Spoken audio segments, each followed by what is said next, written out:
Indication नहीं है। Okay ठीक है, 42,346 कल bank Nifty almost days high पर जाकर बंद हुआ था। खासतौर से जो एक्सेस ने ज़बरदस्त तेज़ी दिखाई थी, और आज फाइनेंशियल निफ्टी की भी एक्सपायरी है, वीकली एक्सपायरी, वहाँ पर काफ़ी नॉर्मली मूव्स आते हैं। एक्चुअली पिछले 3-4 ट्यूसडे से सबसे ज़्यादा वॉल्यूम फाइनेंशियल निफ्टी में ही रहे हैं, तो वो भी एक देखने वाला एक इंडेक्स होगा। चलिए हर्षिता के पास वापस चलते हैं और बाकी के स्टॉक्स न्यूज़ जान लेते हैं। जी अनुज, यहाँ पर नजरें रहेंगी वेदांत पर, क्योंकि आज बोर्ड बैठक होने वाली इंटरिम डिविडेंड को लेकर, तो वो स्टॉक आज पहले फोकस में रखेंगे। लार्जली जो भी हिंदुस्तान जिंक से इन्होंने कमाया है डिविडेंड के तौर पर, वो पास ऑन किया है शेयर होल्डर्स को, तो उस पर नजरें रहेंगी। जेके पेपर खबरों में है, क्योंकि इसने दरअसल 85% हिस्सा 2 एंटिटीज में एक्वायर किया है, Horizon Packs and Secure Packs packaging. बाकी जो 15% है वो करीब करीब अगले 3 सालों में एक्वायर किया जाएगा। नियरली जो रिपोर्ट्स कह रही 580 करोड़ के आसपास का ये एक्विजिशन है।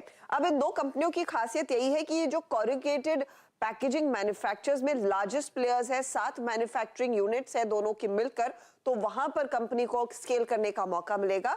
और कंसोलिडेटेड तौर पर अगर आप देखें, होराइजन और सिक्योरिटी पैक्स का जो FY22 का टर्नओवर था वो 850 करोड़ के आसपास का था। तो ये फिलहाल एक एक्विजिशन जो जेके पेपर ने अंजाम दिया है। अदानी ग्रुप ने जो ओपन ऑफर एनडीटीवी के लिए सामने रखा था, वो आज से किक ऑफ कर रहा है। याद रखिएगा, वो 493 करोड़ तक का ओपन ऑफर है। इसका जो कीमत तय की गई है वो 294 रुपए प्रति शेयर है, और 26% हिस्सा दरअसल एएमजी ग्रुप यहाँ पर खरीदता हुआ दिखाई देगा। 5 दिसंबर तक ये ओपन ऑफर खुला होगा। JSPL ये खबरों में है, बोत्सवाना ने दरअसल इनको एक प्रेफर्ड बिडर के तौर पर चुना है। 300 मेगावाट का एक coal fired power plant company को लगाना है, तो वो स्टॉक आज रेडार पर रहेगा। ये एक लौता दरअसल fossil fuel based power plant है जो बोत्सवाना में लग रहा है, और इसका जिम्मा JSPL के हाथ में है। इंडिगो रेमेडीज मैनेजमेंट के टेक अवे सामने निकल कर आए हैं। स्टॉक याद रखिएगा पिछले 5 सत्रों में एक अच्छा खासा पिकअप भी दिखा रहा था, इसमें तेजी देखने को मिली है। कंपनी कह रही है कि यूएस और EU कारोबार में रिकवरी शुरू हो चुकी है। 150 करोड़ ईच ऑर्डर बुक में इंप्रूवमेंट देखने को मिल रहा है। साथ ही साथ 2 से 3 इंजेक्टेबल्स दरअसल वो यूएस मार्केट में लॉन्च करते हुए दिखाई देंगे, और कुछ ऑप्थेमोलिक प्रोडक्ट्स भी दरअसल आते हुए दिखाई देंगे अगले 6 महीनों में। इंडिया का जो रेवेन्यू है उसमें 5% तक की ग्रोथ FY23 में एक्सपेक्ट की जा रही है। हालांकि इससे पहले एक डिक्लाइन का अनुमान था, तो ग्रोथ पर फोकस कंपनी का क्लियरली आता हुआ दिखाई दे रहा है।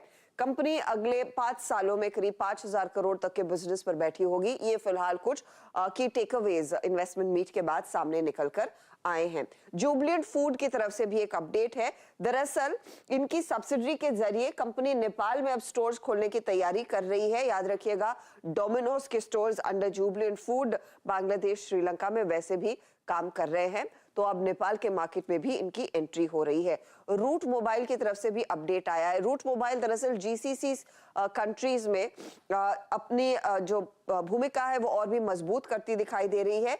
किंगडम ऑफ सऊदी अरेबिया से इनको CITC का लाइसेंस मिला है, उसके तहत उनको लग रहा है यहाँ पर इनकी जो पकड़ है इस एरिया में, इस रीजन में, और मजबूत होती हुई दिखाई देगी। इनका मानना है कि 1.5 बिलियन SMS वॉल्यूम इनके लोकल प्लेटफॉर्म के through kingdom of Saudi Arabia में दरअसल ये सर्विस करते हुए दिखाई देंगे, तो बिजनेस बड़ा है रूट मोबाइल के लिए यहाँ पर। और साथ ही कल की लिस्टिंग आर्कियन केमिकल्स, धमाकेदार परफॉर्मेंस देखने को मिला था, मजबूत लिस्टिंग, और उसके बाद पूरे दिन हमने देखा था स्टॉक में अच्छा खासा एक्शन।